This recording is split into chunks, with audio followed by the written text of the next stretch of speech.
I'll get started with the introductions and then I'll hand it off to Peadar. Agus cai me mhuichas a gawa le Peadar as seo dhéanamh díorma éire seo dhéanamh na míana fadó hin agus a tobid trish agru agus a curly céile is the anna bhuiach. I'm very grateful that we managed to get this working despite all the challenges that we're facing in the world now. Peadar studied a degree in Modern Irish and Old and Middle Irish in the University of Gaeilge, and before spending years studying in 18th century Irish literature at the University of Notre Dame as a Government of Ireland graduate fellow. He then did research in Scottish Gaelic dialectology in the University of Edinburgh before doing his PhD on historical dialectology of the Gaelic languages in Edinburgh. And his research was carried out with the support of the National University of Ireland Travelling Studentship in Celtic Studies and was awarded the Zeus Prize by the Societas Celtologica afterwards. He teaches currently in Modern Irish and Scots Gaelic in Aberystwyth University, and he is holding a Marie Skłodowski-Curie European Fellowship at Arna Institute in Copenhagen. His research interests include linguistic variation and change among the Gaelic languages, with a special interest in historical dialectology and sociolinguistics, as well as Gaelic literature and literary history during the long 18th century. And it appears to be the topic that we're going to be looking at today. The discovery of Manx literature, James McLagan and Ossian in the Isle of Man. So without further ado, I'm going to hand over to Peadar, and I hope you all enjoy.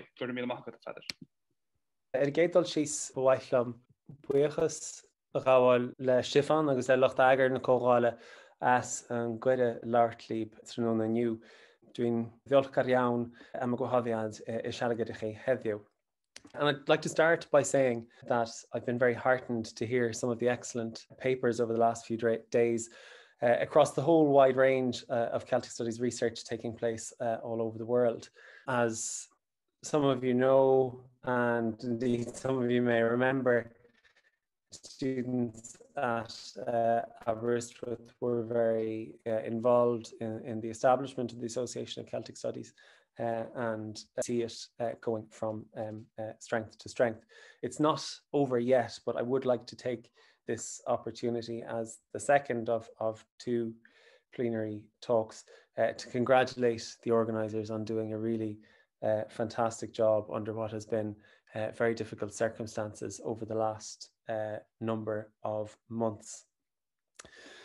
If we were here in person, I would ask you to give a round of applause, but conscious of the fact that I don't want to disturb my very temperamental internet connection, I won't ask you to unmute and give a round of applause, but I'm sure you'll all echo that. As for my paper today, it's not always easy to come up with a topic for a talk like this to a very diverse audience, but I hope, and as I say, after hearing some of the papers that have been given over the last couple of days, I think it will be of interest because it does touch on a number of themes or topics that have already come up in the course of the conference. For the last number of years, I've been involved, along with colleagues at Glasgow University, Muircheartaigh, and the National Library of Scotland, in a research network focused on the 18th century Scottish Gaelic scholar, the Reverend James McLagan, scholar and collector. And so McLagan, or rather a very particular aspect of McLagan's work, is going to be the focus of this talk today. You can see here a poster including a picture, an image of McLagan, which was drawn up for an event that was held in the Royal Irish Academy in the summer of 2019 as part of that research network. But I realised that you'd see his dates there, but I know that for many of you, McLagan will be an unknown quantity. He was born in 1728 in Highland, Perthshire. He was a native Gaelic speaker who went on to become the leading scholar of Scottish Gaelic literature of his time. After university study at St Andrews, he was ordained to the ministry of the Church of Scotland and was then appointed chaplain to the Scottish Highland Regiment of the British Army, known as the Black Watch. Now, as a military chaplain to a Gaelic-speaking regiment, he travelled extensively with the British Army. He spent a number of years in North America after the French Indian Wars and subsequently again during the American War of Independence, as well as being stationed for periods in Ireland and in the Isle of Man. Now, James McLagan's primary importance rests on the fact that he has left us with an archive of in or around 2,000 manuscript pages of songs, poems, Fenian or Feniacht ballads, most of it in Scottish Gaelic, but also containing small amounts of Irish and Manx. It's the only sort of collection of its type. It's the only sort of collection of its type in Scotland, and no other collection like it exists in Ireland. So McLagan's activity as a collector of Finn cycle ballads, so ballads or narrative verse pertaining to the Finn cycle, to the Feniacht cycle, has to be seen within the context of the late 18th century in Scotland. And for those of you less familiar with Irish and Gaelic or Gaelic, the Finn cycle is a loose grouping of texts in both prose and verse concerned with Finn McCool and his son Oisin. Now, as Gaelic or Gaelic culture in Scotland contracted, or was felt to be contracting, after the defeat of the Jacobites at Culloden in 1746, many scholars of Scottish Gaelic, particularly Protestant ministers, became interested in the preservation of Gaelic literature, including Finn cycle ballads or Feniacht ballads or lays, as they're sometimes known as well. Now, McLagan has been subjected to much recent work, not only by myself, but also by Stuart, and indeed all of the scholars that you can see listed on that poster.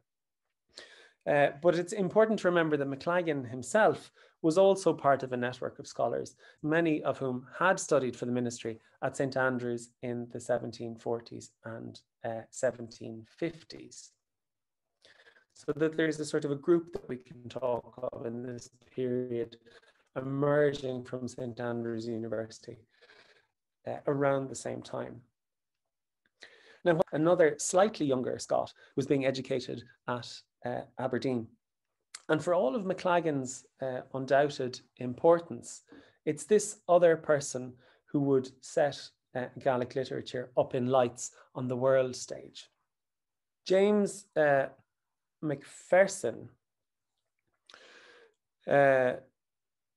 was the Gaelic-speaking Highlander responsible for the literary character of Ossian, and went on to create a Scottish national epic and one of the most important and influential literary crazes of the entire European 18th century. Macpherson and the character of Ossian and the characters of Fingal and Ossian, who have merged, who have morphed, if you like, from the genuine Gaelic characters of Finn and Oisin.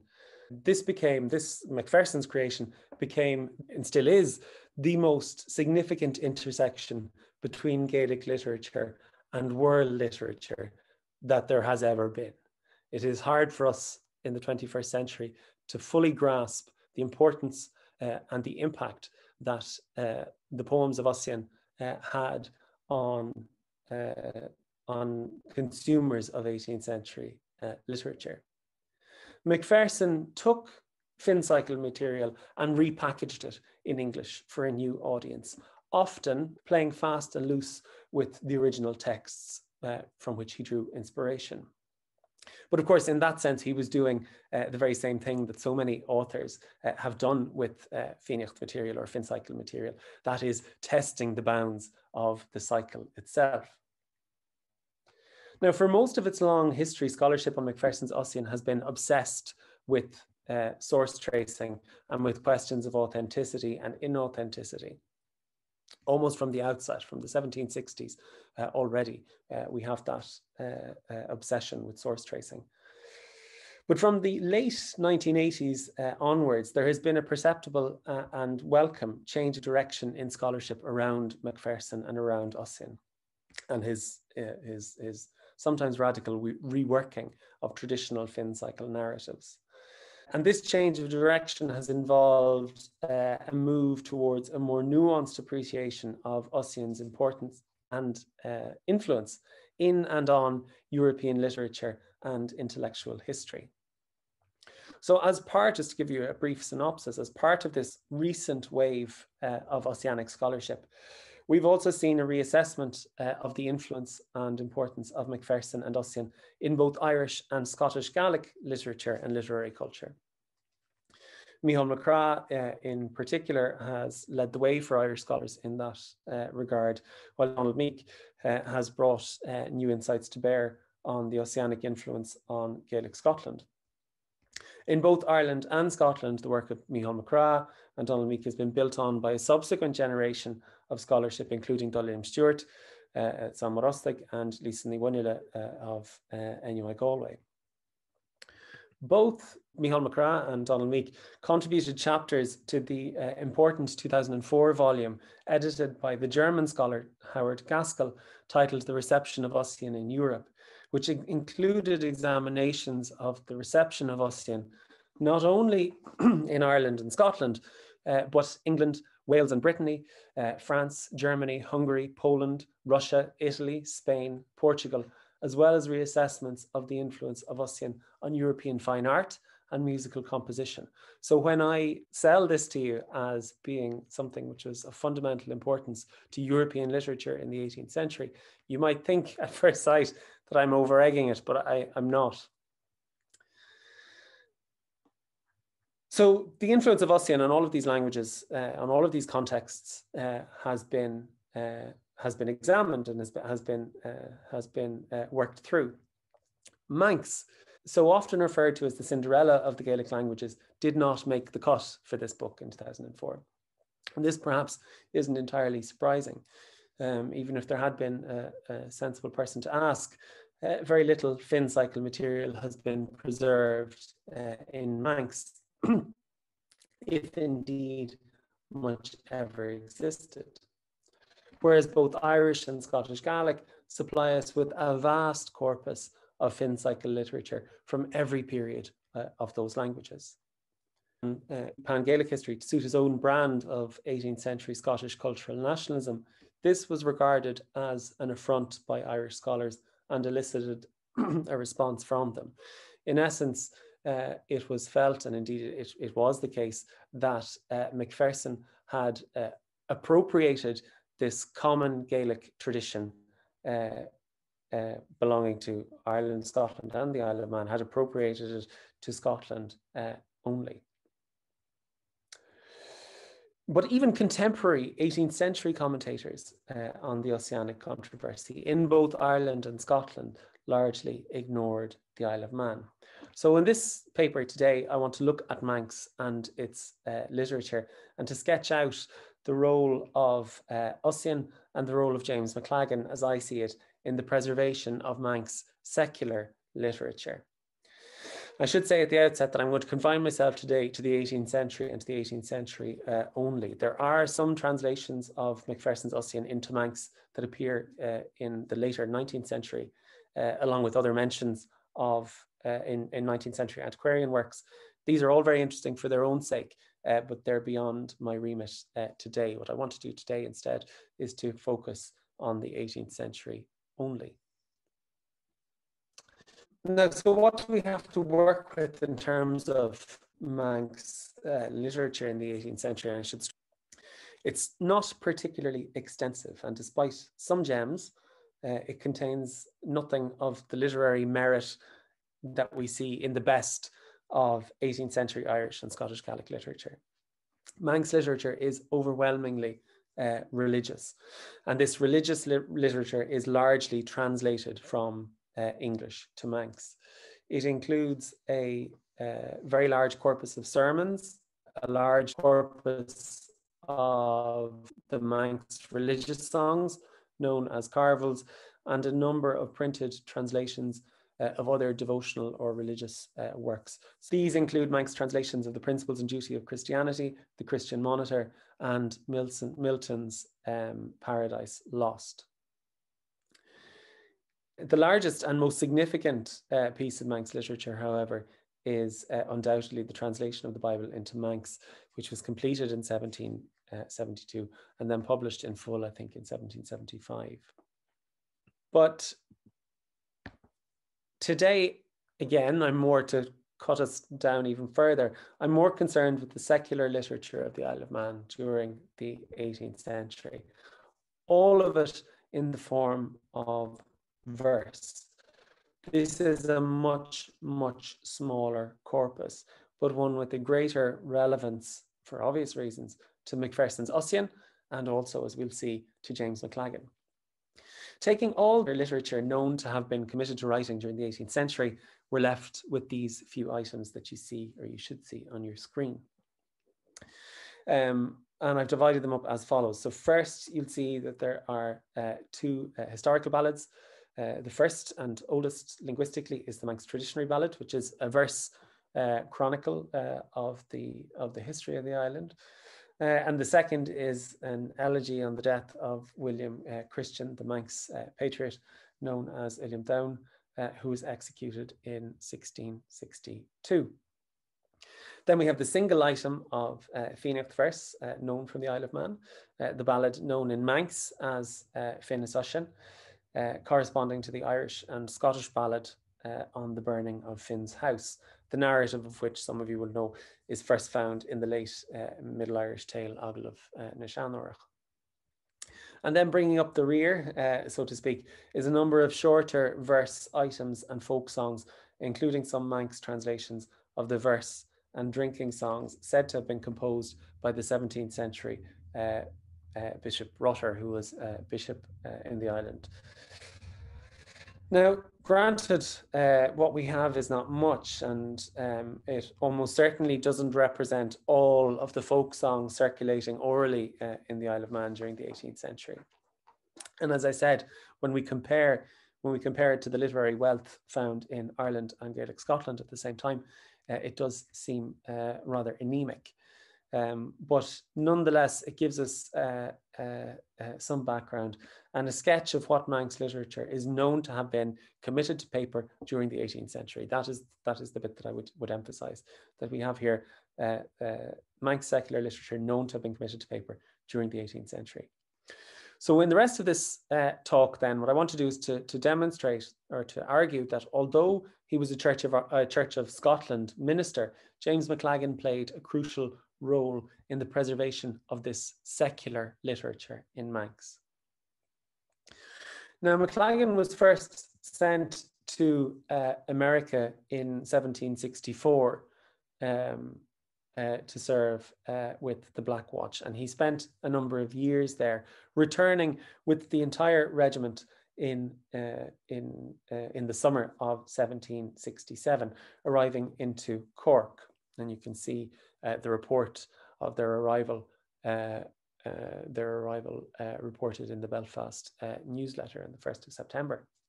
So from 1767 until 1775, the regiment, the Black Watch, would be largely but not exclusively based in Ireland. McLagan, for his part in this period, went on to spend time in Cork, Galway, Derry, Dublin and Belfast. Now in Dublin, he came into contact with the great and the good that were interested in Gaelic literature in Dublin at this time. So we're talking about people like the very prolific scribe Muircheartaigh O'Gorman, who was functioning as a scribe for hire and an Irish teacher and professor, self-styled.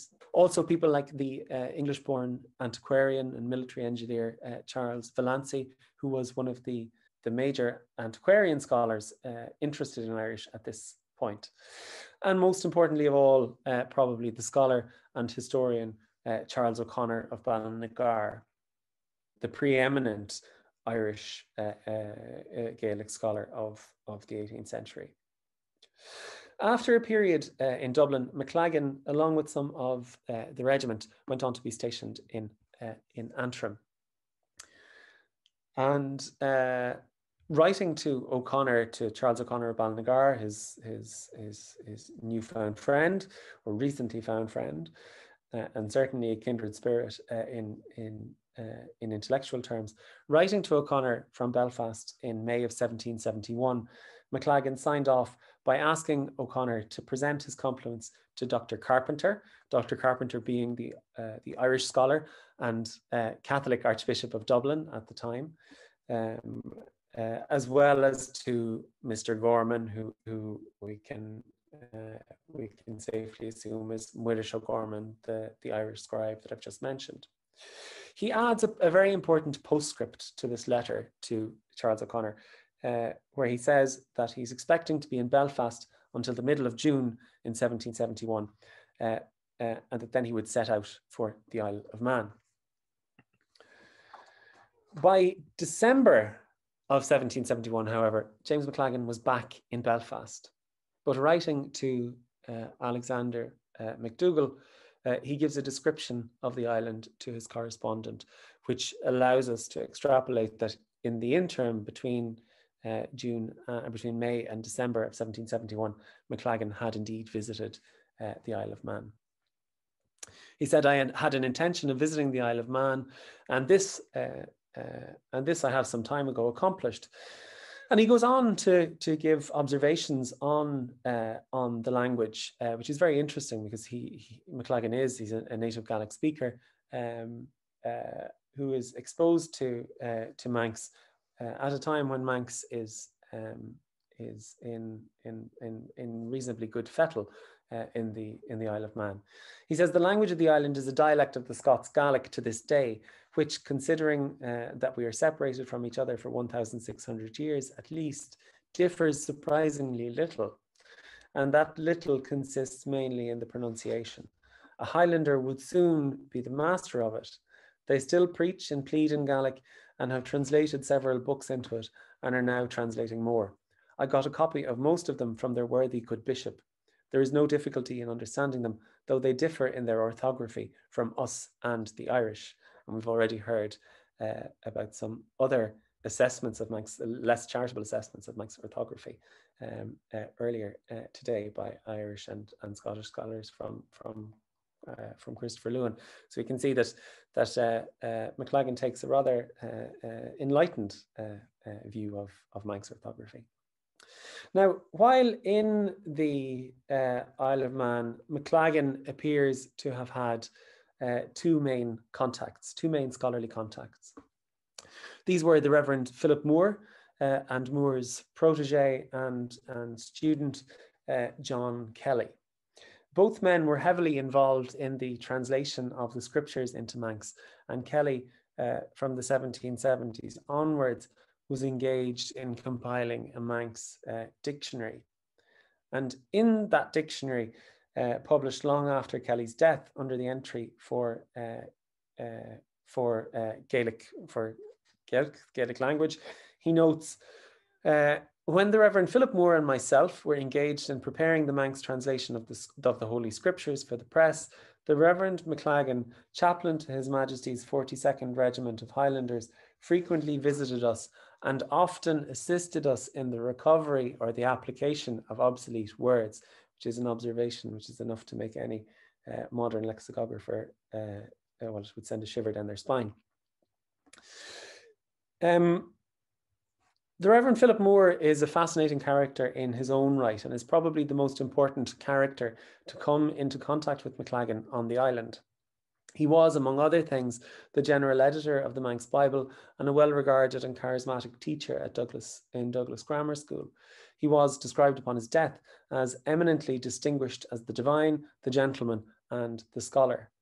He was also a bibliophile and kept sporadic catalogues of his own books. And these notebooks haven't been studied at all, but they do help us to appreciate what I would call the intellectual traffic coming through the Isle of Man for much of the 18th century. Moore was especially fond of noting down which books he had loaned to friends and acquaintances. And some of the earliest references to Macpherson's Ossianic translations are, in fact, found in those book lists. In December of 1770, before MacLagan had arrived in the Isle of Man, Moore was obviously in possession of Macpherson's Fingal and had lent it to a Mr. Woods. In March of the next year, he also lent the Manx Pentateuch to Deemster Heywood, who we'll meet again in due course. But more interesting to us are the two entries for the summer of 1771, when, as we've already seen, James MacLagan, along with his regiment, is known to have been in the Isle of Man. The first of these is June 20, as you can see on your screen. The first of these is June 28, when Moore lent a copy of Macpherson's Ancient History to a Captain Peebles. Now, this is Captain Peebles of the 42nd Regiment, the Black Watch, now best remembered internationally for his diary account of the American Revolution. The second note of importance for us mentions MacLagan himself. Moore loaned him a work on the history of the Isle of Man. Now, there were two historical accounts of the Isle of Man in print at this stage, and I don't know which of them this refers to. And that's really not the important point. The point here is that we have on the same page of Moore's notebook the first reference to Macpherson's Fingal and Ossian in the Isle of Man, and the first reference to MacLagan's presence on the Isle of Man. But not all of what MacLagan wanted to know about the Isle of Man could be found in print. He was also making inquiries more directly to Philip Moore. In a batch of papers once belonging to MacLagan, now preserved in Dundee City Archive, this is quite separate from the larger collection of his papers, which are to be found in Glasgow University Library. This item preserved in Dundee City Archive is a note from Philip Moore addressed to the Reverend James MacLagan in Douglas, Douglas being the main town on the island. The note concerns Samuel Rutter, who had been bishop on the island for a short period in the 17th century, and we've already mentioned him. The note is undated, but it has to belong to the late summer or autumn of 1771, when MacLagan was stationed on the island. The note gives the bishop's epitaph and states that the bishop was much given to poetry, some pieces of which are still extant in the isle. Rutter could not speak Manx, but his poems were translated from English. At what date is not yet known, but it's an interesting question. This single item in Dundee is addressed to MacLagan, but it's not the only item to have been communicated to MacLagan by his scholarly contacts on the Isle of Man. As far back as the 1960s, the great Manx scholar Robert Thompson had drawn attention to a small but very important manuscript in MacLagan's larger Glasgow collection, which demonstrates that MacLagan was obtaining literary material from Philip Moore. This small Manx manuscript, in the possession of MacLagan but in the hand of Philip Moore, consists only of 4 written pages, the first of which you see here, but it contains 3 distinct items, all of them very short. And as Robert Thompson pointed out in that 1961 article, the first item is well known from later sources. The second item has a much later parallel for its first verse only. And then the third item, which I think must be a sort of a lullaby, is unknown out with this manuscript. So we're dealing with a very small corpus. So when dealing with a very small corpus, this is not an insignificant manuscript. In fact, it's a very significant manuscript, despite its size. It also points more directly, if we needed more evidence, of direct collaboration between Moore and MacLagan in the collection of Manx literary material. And that's an important point for what follows. Of course, the crowning jewel for someone like MacLagan in the Manx literary corpus would be a Fenian or a Feniacht ballad.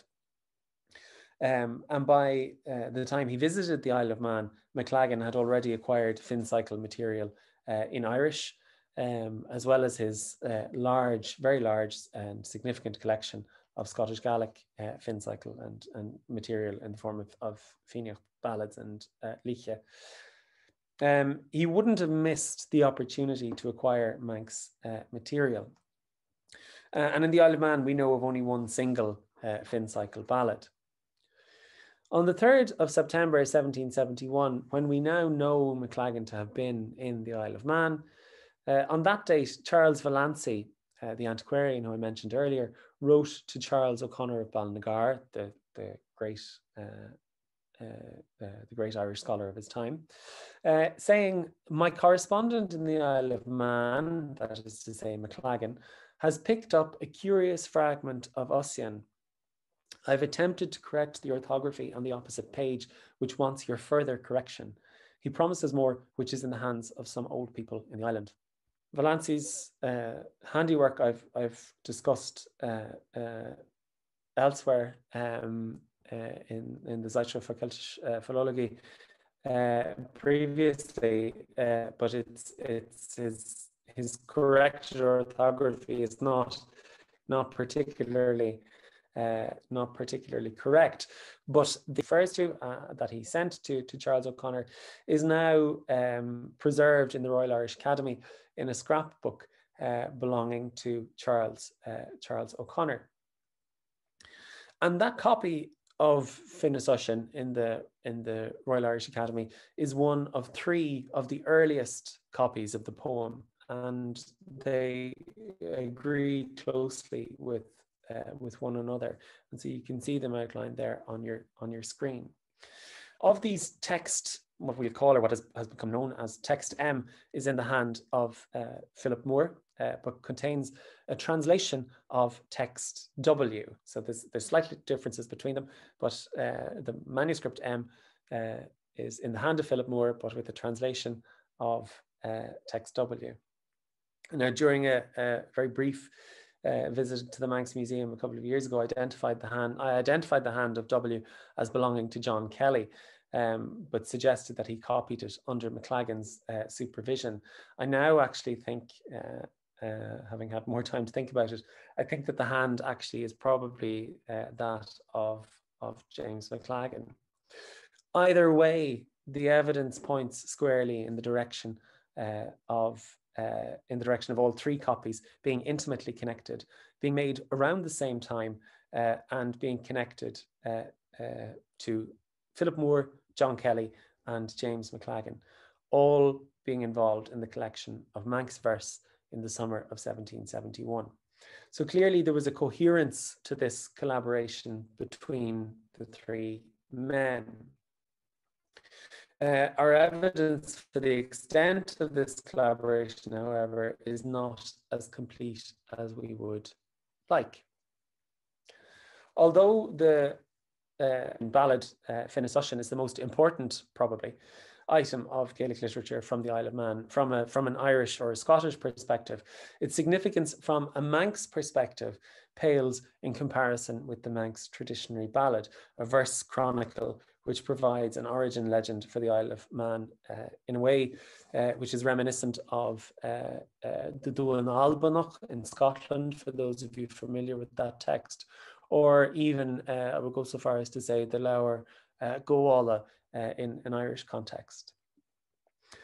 The traditionary ballad exists in 2 early manuscripts in the Manx Museum. Both were dated by Robert Thompson to around 1770, when, incidentally, Thompson believed McLagan to have been on the island. We know now that we can date his presence on the island more precisely to the summer of 1771. One of these copies of the Manx traditionary ballad is in a manuscript by John Cowley, but the second is in a copybook in the hand of John Kelly. And I'm afraid I don't have an image of the copybook cover for you, but it is significant that on the outside of that copybook, in Philip Moore's hand, is written Mann 8. Now, 2 things. First, this copybook appears to have been a larger collection of Manx material, because if you have a copybook that has been written with Mannin 8 on the outside, then the natural assumption is that there has been a Mannin 1 to 7. And second, it appears that John Kelly was acting as an amanuensis for Philip Moore. This is exactly the same role, incidentally, he played in the production of the Manx Bible. And I would suggest that this volume Mannin 8, and any other volumes in this collection were committed to writing during or after McLagan's visit to the Isle of Man, and that it was at his instigation that this material was collected. In his letter to Alexander MacDougall, McLagan wrote about his desire to learn about the history of the Isle of Man. Besides the Manx traditionary ballad, there is another historical ballad known to have been committed to writing around the same time, which I would speculate may have been done at the behest of James McLagan. And that's the elegy for William Christian. The earliest manuscript copy of this poem is again to be dated to around 1770, for which I would suggest we could probably safely read the summer of 1771. That earliest manuscript contains a degree of paratextual comment which suggests that it had been copied for someone from out with the Isle of Man. And you can see that paratextual comment there. Returning then to the corpus of Manx secular literature known to have been committed to paper in the 18th century, something of a pattern emerges. All pieces have associations with a very small cohort of men: Philip Moore, John Kelly, and James McLagan. All pieces are to be dated to around 1770, and indeed both Robert Thompson and George Broderick refer to a significant collection made around the year 1770. My contention is that a significant collection of Manx secular literature was made around the year 1770, but that a more precise date is possible, and that this collection was made at the instigation of the Reverend James McLagan in the summer of 1771. What then was James McLagan's legacy on the Isle of Man?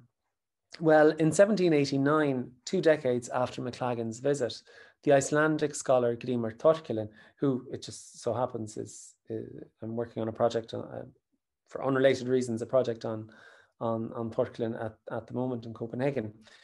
The Icelandic scholar Grímur Thorkelin visited the island and requested a sample of Manx literature from Deemster Heywood, a former associate of the Reverend Philip Moore, Philip Moore himself now being dead by 1789. Deemster Heywood at that point, when asked for specimens of Manx literature, he sent Finis Ushin, some of Archbishop Brutter's poems, and a copy of one of the songs which closely agrees with one of the songs found in that Glasgow manuscript that I showed you earlier. So that we can actually extrapolate that this collection made in 1771 had almost become canonical. Almost 2 decades later, that's what is showcased when a request comes from an Icelandic antiquarian for samples of Manx literature. So that McLagan's collection had become the canon of Manx literature, such as it was. But McLagan left a legacy in the Isle of Man in other ways also, and I would speculate, and it is speculation, but I hope you'll indulge me. I would speculate that the visit of a charismatic and indeed an inspirational collector, scholar, and lexicographer may have stimulated further Manx impulses. McLagan was, even at this early stage, involved in a Gaelic dictionary. He was part of a dictionary a lexicographical project being undertaken by a group of Highland gentlemen. And John Kelly's lexicographical enterprise in Manx is likely to have been encouraged by the Scotsman. From 1771 onwards, there seems to be we see a greater pan-Gaelic awareness in Moore's book lists, as demonstrated here. You can see August 24, 1773, lent John Kelly the Gaelic New Testament. This is the Gaelic New Testament that had been published in 1767. January 5th, 1774, lent Mr. Cawley Major Vallancey's Bhéaloidis, both attesting to new connections with scholars in both Ireland and in Scotland. So to conclude then, in Scotland, the Ossianic controversy, that is to say the controversy around James Macpherson and Ossian, brought about a search for genuine, in inverted commas, genuine Gaelic literature, one which resulted in the preservation of Gaelic manuscript material which might otherwise have been lost. This simply added Ossianic grist to the mill of those collectors such as McLagan and those others who had been with him as students in St Andrews in the 1740s and 50s, such as Donald McNichol and others, who I've suggested elsewhere saw themselves as collecting material in the wake of the 1745 Rising, which they felt to have had a massively adverse impact on Gaelic literary culture. In Ireland, the reaction to Ossian was more variable, but it did play a role in the shaping and the framing of debates about the nature of Irish history and literature. And it's perhaps most keenly felt, not in the manuscript tradition, but in the printed volumes of Irish poetry published as a result of cooperation between Anglophone Irish Protestants and Irish language scribes. Although I say that with a bit of a caveat, in that I don't think that we've actually looked for that reaction to Ossian among the manuscripts. My suspicion is that there is actually much more work to be done there in terms of Irish manuscripts and their clues to the Irish reaction to Ossian. One might argue, however, that James McLagan and Ossian exerted the most profound influence on Manx secular literature. In the Isle of Man, the Ossian-inspired reflexes of James McLagan could be set free on a blank literary canvas. This coincided very happily with, and this is an important point, I think, with the Reverend Philip Moore and John Kelly reaching the end of one great literary endeavour, that literary endeavour being the translation of the Bible, and almost immediately setting out on another.